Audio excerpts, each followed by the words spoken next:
Bienvenidos a una nueva clase de contenidos transversales para las escuelas primarias de nuestra provincia.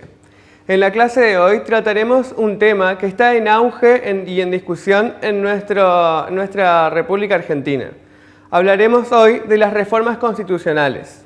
Para comprender más este tema, empezaremos viendo cuáles son las partes que componen nuestra Constitución y analizaremos todo el proceso de las 7 reformas que vivió hasta ahora nuestra Ley Suprema.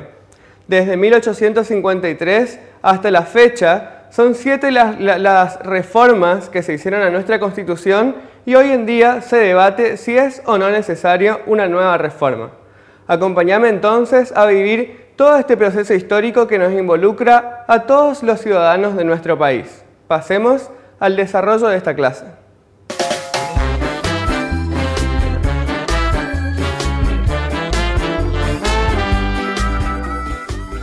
Nuestra Constitución Nacional se divide en 2 partes y también existe una parte llamada disposiciones transitorias.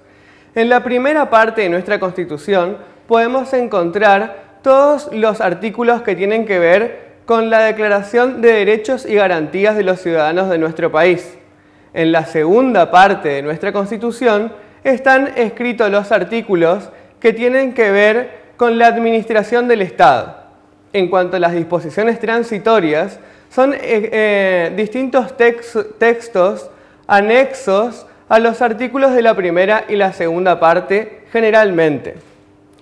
Analicemos ahora juntos el proceso de reformas constitucionales que vivió nuestra Ley Suprema en nuestro país. Atravesemos las 7 reformas, pero vamos a ampliar solo 3 de estas por cuestiones de tiempo. Te invito a que vos analices las otras que nos quedan. Veamos entonces, desde que se creó nuestra Constitución en el año 1853, la primera reforma se estableció en el año 1860, o sea, 7 años después. En esta reforma, que va a ser una de las que profundizaremos, veremos que las modificaciones estuvieron en función de: se declaró la que hasta ahora conocíamos como confederación en nuestra nación. Eliminamos la aprobación de las constituciones provinciales que antes tenían que ser aprobadas por el Senado. En esta reforma se unificó nuestro Estado Nacional y se limitaron las exportaciones. Luego, la siguiente reforma fue en el año 1866, o sea, 6 años después. La próxima será en 1898, o sea, 32 años después. Estas 2 son las que te quedan a vos para averiguar. 51 años después de esta reforma de 1898, en el año 1949, analizaremos una nueva reforma. Esta tiene que ver con la incorporación de derechos sociales de sectores de ancianos, niños y mujeres. También se incorporaron a la Constitución distintas normas que regulaban los derechos de los trabajadores. Otra de las reformas fue la reelección indefinida del presidente y el vicepresidente de la Nación. Continuando con el análisis de las reformas que vivió nuestra Constitución, vemos que la próxima reforma se dio en el año 1957 y a su vez le siguió la de 1972. Estas dos fechas también son reformas que te quedan a vos para averiguar. Nosotros ampliaremos la última reforma que sufrió nuestra Constitución Nacional, que fue en el año 1994. En esta oportunidad, las reformas que se le dieron a nuestra Ley Suprema tuvieron que ver con la protección del medio ambiente, la protección de los derechos del consumidor, los tratados internacionales que van a tener la misma fuerza de los artículos de nuestra Constitución. Se incorpora el voto directo. Otra de las modificaciones importantes en esta fecha fue que los 6 años que duraban ante un cargo público del Estado van a pasar a durar solamente 4. Y se incorpora la ciudad de Buenos Aires como la única ciudad autónoma de nuestro país. La Constitución Nacional tiene una característica de ser una ley rígida. Esta característica de ley rígida lo obtiene porque el procedimiento para modificar o reformar nuestra Constitución Nacional es distinta al resto de las leyes.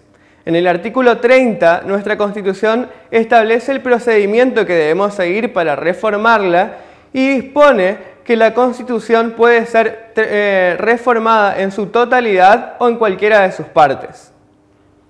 Para comprender más el procedimiento, debemos decir que una reforma constitucional se da lugar a través de una convención.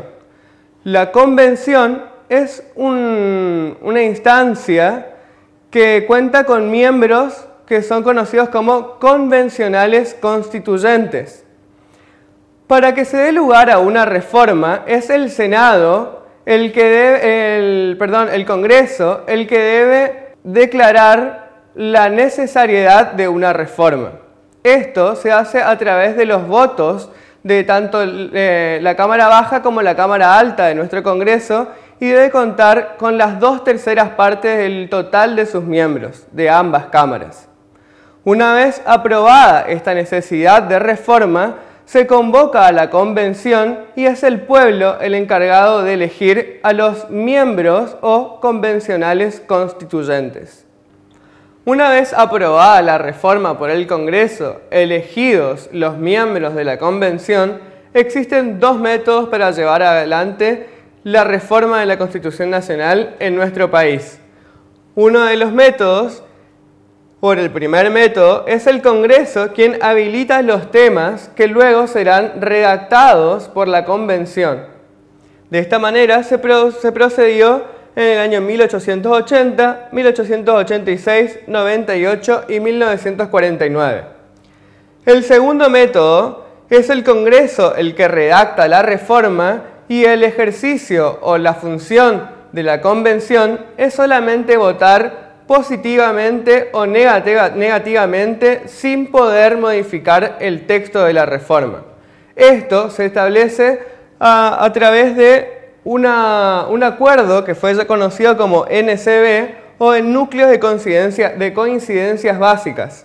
Este procedimiento se reprodujo en la última reforma de nuestra Constitución en el año 1994.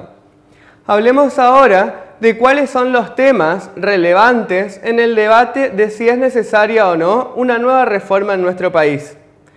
Los temas principales de la reforma que se plantea como necesaria en nuestros días tiene que ver, por ejemplo, entre otras cosas, con el paso de la protección del cuidado del medio ambiente a un ámbito nacional, ya que está limitado o está determinado esta protección en ámbitos provinciales. Otro de los temas principales del debate de nuestra reforma actualmente tiene que ver con la incorporación de sectores juveniles a los procesos de elección en nuestro país. Se habla de la baja a los 16 años en el sistema eleccionario de nuestro país. Si tenemos que nombrar opiniones seguramente relevantes en este sentido, podemos nombrar la opinión del juez de la Corte Zaffaroni, quien acuerda con la necesariedad de una reforma constitucional. Otra de las opiniones muy relevantes es la opinión del juez Lorenzetti, el presidente de la Corte Suprema, quien dice o quien opina que la reforma constitucional en nuestros días no es necesaria. El punto de esta clase y del debate en nuestro país tiene que ver fundamentalmente con que conozcas mejor cuáles son los procedimientos que debemos tener en cuenta a la hora de establecer la necesariedad o hablar de un debate de reforma de nuestra Constitución. Tenés que tener siempre presente que es el pueblo el que protagoniza los cambios en una sociedad y las herramientas de organización social como la Constitución Nacional debe adecuarse a la exigencia y a los cambios en nuestra sociedad. Espero entonces te haya sido útil esta clase para poder incorporar tus opiniones a este tema que es de interés nacional. Pasemos ahora a la conclusión de esta clase.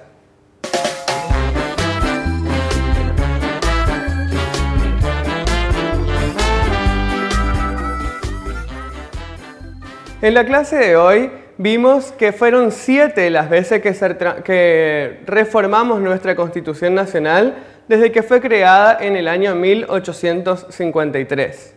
Vimos también que distintos países vecinos o de Sudamérica reformaron muchas veces más su Constitución. O por ejemplo, también vimos que el país de México lleva 300 reformas constitucionales. Atravesamos también en la clase de hoy el procedimiento que debemos cumplir para una reforma constitucional. También repasamos los puntos más importantes que hoy nos llevan a la discusión de si es necesaria o no una nueva reforma constitucional en nuestro país. Espero de esto te haya servido, esta clase te haya servido para poder debatir este nuevo tema muy importante de interés nacional para todos los ciudadanos de nuestro país y estés a tono en estas discusiones que seguramente te involucran como ciudadano de nuestro país. Te invito a que sigas viendo más clases de Aula Abierta. Nosotros nos vemos en la próxima clase. Hasta luego.